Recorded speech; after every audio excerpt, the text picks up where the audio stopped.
quickly move on to a poem section. So the first poem is Arnav, who is there with us, the ultimate fabrication. So Arnav, if you're here, maybe what inspired you to write this poem? Yeah, Lavanya, I wrote this poem 15 years back. 15 years back. Yeah, it's from my blog. So I just thought of giving you a very old poem of mine. It talks about life, my perspective about life at that time. Arnab Dasgupta minus 15 years. So I kind of a compilation of my thoughts of what life looked like at that time. The inspiration, I would say, my understanding about life. I always was kind of speculative about what life is, what human nature is, and all that.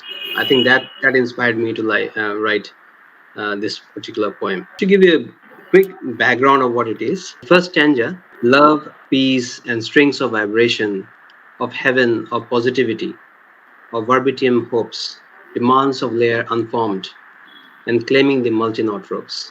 I talk about how life can seem to look like a straight line, but if you tie knots in various stages of the ropes of the straight line, life is that complex. So I'm trying to draw life in two different phases. One is to show how life can be straightforward, and also how life can be complex at the same time. Second stanza: of what is not the simultaneity, separated but is part of the whole, unknowing, unwilling in attempt, of that of the truth, of that of the soul.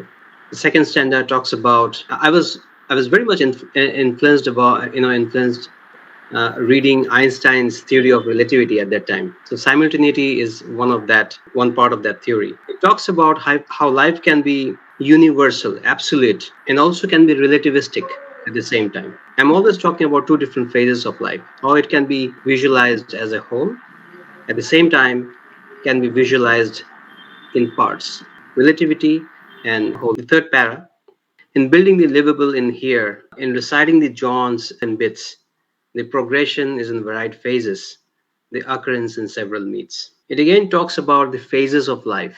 It talks about how we can see the same thing happening in different phases. And finally, I'm not going in depth of it because I can talk about it for length of time. But the fourth para is unconditional, unavoidable love, unallocated spaces of new wish. Restless bees in the beehives aren't preparing a whole new dish. So while defining life, I also talk about how love influences us in visualizing life. How we cannot ignore the unconditional nature of things. There's certain things which we cannot avoid. And at the same time, we fall for it. The more and more we become experienced, we understand the true nature of it. But at the end of all of it, we understand that it's the same thing that is happening. The last two lines: restless bees in the beehives aren't preparing a whole new dish. So I'm talking about it's not something that is unusual or new that we are doing. It's the same thing. Life is repetitive. That's my observation.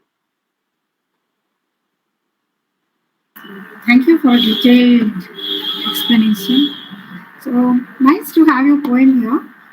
So this is the first time that you have contributed to the hydrogen. Hope in the Yes. future you'll be contributing more. So thank you for that.